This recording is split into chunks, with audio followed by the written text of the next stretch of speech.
Shalom, shalom. We continue in Maseches Taanis. We are on Vav Amud Aleph, 6a, 4 lines in from the top.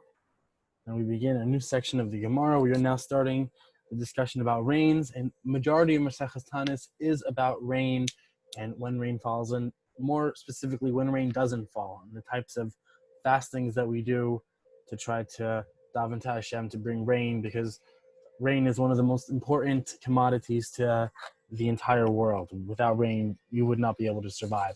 So a lot of importance is placed on rain, especially because the culture that was around in Eretz Yisrael when the Gemara was written, before the Gemara was written, and really for a very significant portion of early Jewish history, was largely agricultural. A lot of importance is placed on plants and how to plant them, and how to plant them together, and bringing them to the Beis Hamikdash, and things like this. A lot of the Yom Tovim we have are based on the yearly cycle and various high points in the agricultural dates that are very important. The beginning of the rainy season, the end of the rainy season, when we start harvesting, when we start putting crops away, etc.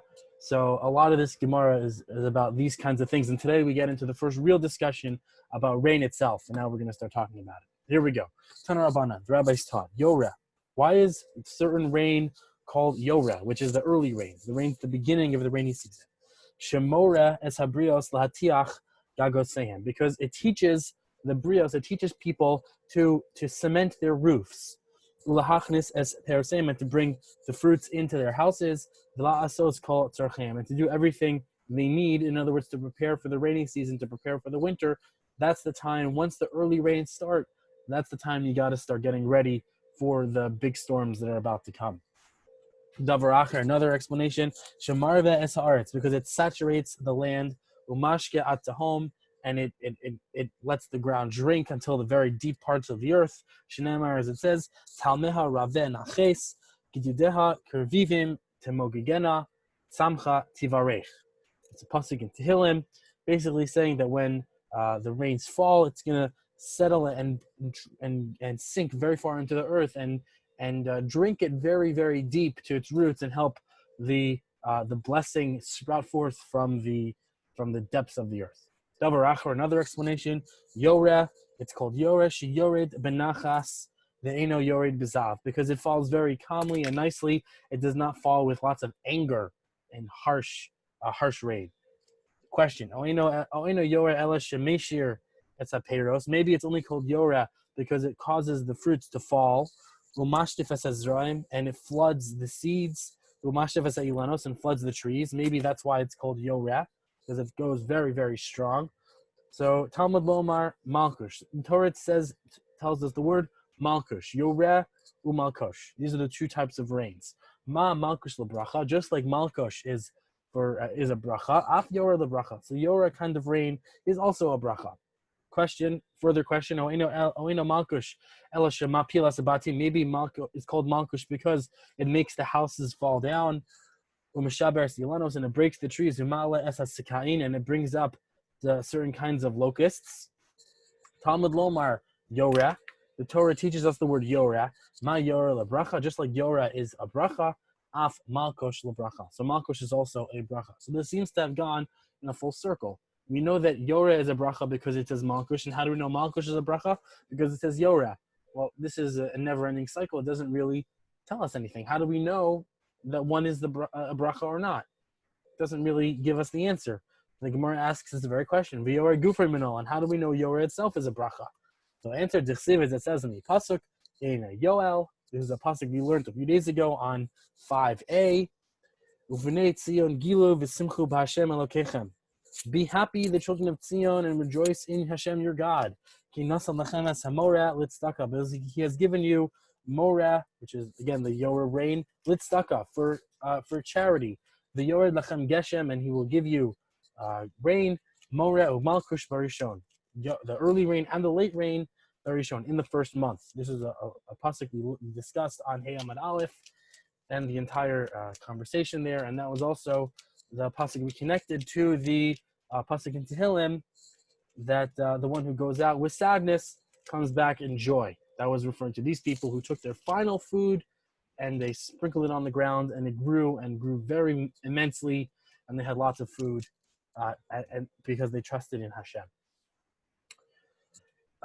But more relevant for this Gemara, we see the word Moreh and Malkosh used in terms of a blessing, a bracha, and therefore we know that these times of rains are very, very good for the world, and they're a bracha. They're not going to flood the trees, they're not going to destroy houses, they're not going to bring in locusts. They're going to do good things and help us raise good crops and have what to eat. We continue. Tana Rabbanan, the rabbis taught in a brisa, Yorah b'mar Cheshvan u'Malkosh b'Nisan. That Yorah falls in Cheshvan and Malkosh falls in Nisan. Now, Mar Cheshvan is the very beginning of the rainy season, and Malkosh, the Nisan, is the very end, is the beginning of the spring. So that's when these kinds of rains fall, the very beginning and end of the rainy season. You're telling me that Yorah is in Cheshvan and Malkosh is in Nisan. Maybe it's really only the case that Yorah is in Tishrei, which is a month earlier, and Malkosh Be'iyar, or rather a month later, a month earlier, Malkosh Be'iyar, and Malkosh is in Iyar, which is a month later. Maybe that's the case. Maybe those are the months these rains fall in. Talmud Lomar Be'ito. So the pasuk says the word Be'ito, in the right time. And the right time, according to the Gemara's understanding, is in the months of Cheshvan and Nisan, not 1 month earlier, not 1 month later. Malkosh. So what is the word? This probably should say my Malkosh. What is Malkosh? What is the meaning of the word Malkosh? Amar Rabbi Nahilai Bar Idi Amar Shmuel. Rabbi Nahilai Bar Idi says in the name of Shmuel, Davar Shemal Kash Yosehen Shel Yisrael. It's something that circumcises the hard-heartedness of Israel. Devei Rabbi Shmuel Tana, and in the yeshiva of Rabbi Shmuel, they used to teach Davar Shemimali Tvua B'Kashya. It's something that fills the storehouses with, or the stocks of grain with grain. This is the kind of rain that fills up these the stocks with all the real good food. Masnisa Tana, we learned in the Mishnah, Davar Sheyored Al Hamalilos Va'al Hakashin. It's something which falls on the ears of corn and on the stalks of wheat. All different kinds of ways of understanding the word Malkosh. So, Shemal Kash Yosehen is Malkosh. Shemale Tivua B'Kashya. It's also kind of Malkosh, it's expanding the word a little bit. And also, that's something that falls on the Melilos and on the Kashin. So Malkosh kind of fits into all of these kinds of explanations. Tana Rabbanan, rabbis taught in a brisa, Yorah b'mar Cheshvan and Malkosh b'Nisan. The Yorah falls in Cheshvan, Malkosh in Nisan. Ata Omer Yorah b'mar Cheshvan. You're telling me that Yorah falls in Cheshvan. Maybe it only falls during the month of Kislev. Talmud Lomar, therefore the Torah teaches us Be'ito Yorah and Malkosh, that it falls in its season, Yorah and Malkosh. Again, this is the famous pasuk from Kriyas Shema, which you should all recognize. Ma Malkosh Be'ito, just like Malkosh falls in its right time, Af Yorah Be'ito. Yorah also falls in the right time. We skip the parentheses and we go on. Tanya Idach, there's another brisa. Yorah b'mar Cheshvan and Malkosh b'Nisan. That Yorah falls in Cheshvan and Malkosh falls in Nisan. Divrei Rabbi Meir. That's according to Rabbi Meir. But the rabbis say, the Chachamim say, Yorah b'Kislev. The Yorah does not fall in Cheshvan, it falls in Kislev.